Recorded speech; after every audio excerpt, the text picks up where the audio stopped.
तेरी भक्तनी देख रही तेरी बाट, नवरात्रि में तेरी भक्तनी देख रही तेरी बाट। इब तो आजा मैया रे, इब तो आजा मैया रे, इब तो आजा मैया रे, इब तो आजा मैया रे।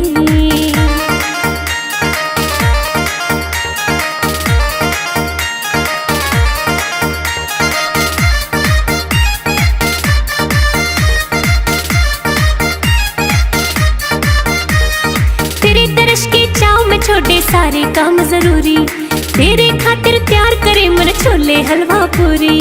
तेरे दर्श की चाव में छोटे सारे काम जरूरी, तेरे खातिर तैयार करे मन छोले हलवा पूरी। भोग तो लाजा मैया रे, इब तो आजा मैया रे, भोग तो लाजा मैया रे, इब तो आजा मैया रे।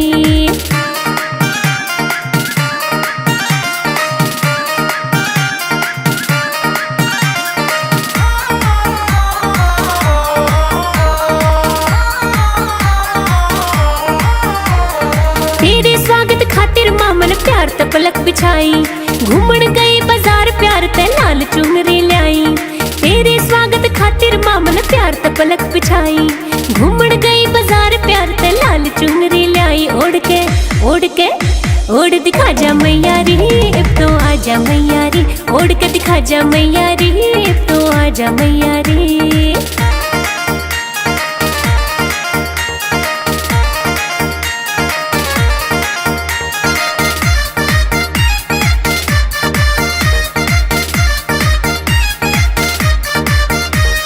रोज रोज ना आता मारी नवरात्रि का मौका, गंगा जल भी ले आई और प्यार करे हमन चौका।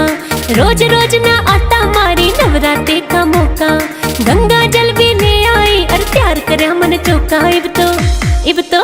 इब तो नाजा मैया रे, इब तो आजा मैया रे, इब तो नाजा मैया रे, इब तो आजा मैया रे।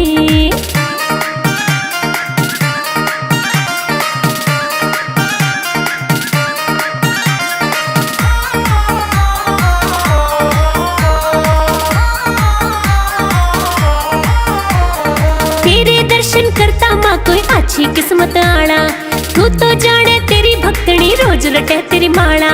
तेरे दर्शन करता माँ कोई अच्छी किस्मत आना, तू तो जाने तेरी भक्तनी रोज रटे तेरी माला। भाग जगा जा मैया रे, इब तो आजा मैया रे, तू भाग जगा जा मैया रे, इब तो आजा मैया रे।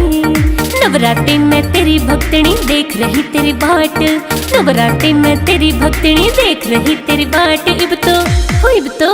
इब तो आजा मैया रे, इब तो आजा मैया रे, इब तो आजा मैया रे, इब तो आजा मैया रे।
जरा फूल बिछा दो आंगन में, मेरी मैया आने वाली है। जरा फूल बिछा दो आंगन में, मेरी मैया आने वाली है। जरा फूल बिछा दो आंगन में, मेरी मैया आने वाली है।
माँ भगतान मैं तो फिर जयकारा लाऊंगी। जय माँ भगतान मैं तो फिर जयकारा लाऊंगी। जयकारा लाऊंगी मैं जयकारा लाऊंगी। जयकारा लाऊंगी मैं जयकारा लाऊंगी। मैं तो चटक मटक के नाचूं माँ की महिमा गाऊंगी।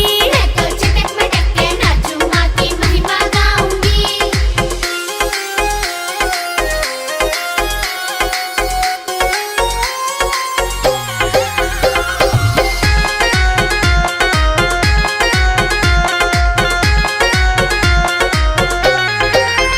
हर इच्छा पूरी कर दी मेरी खुशियाँ ते झोली भरती। अरे इच्छा पूरी कर दी मेरी खुशियाँ ते झोली भरती। हर इच्छा पूरी कर दी मेरी खुशियाँ ते झोली भरती। अरे इच्छा पूरी कर दी मेरी खुशियाँ ते झोली भरती। बुला सखिया ने मैं तो फिर उन सब ने नचाऊंगी। बुला सखिया ने मैं तो फिर उन सब ने नचाऊंगी।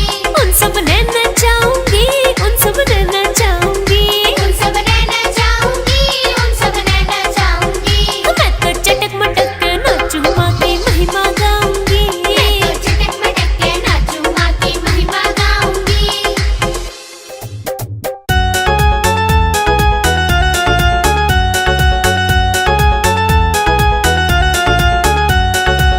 पवन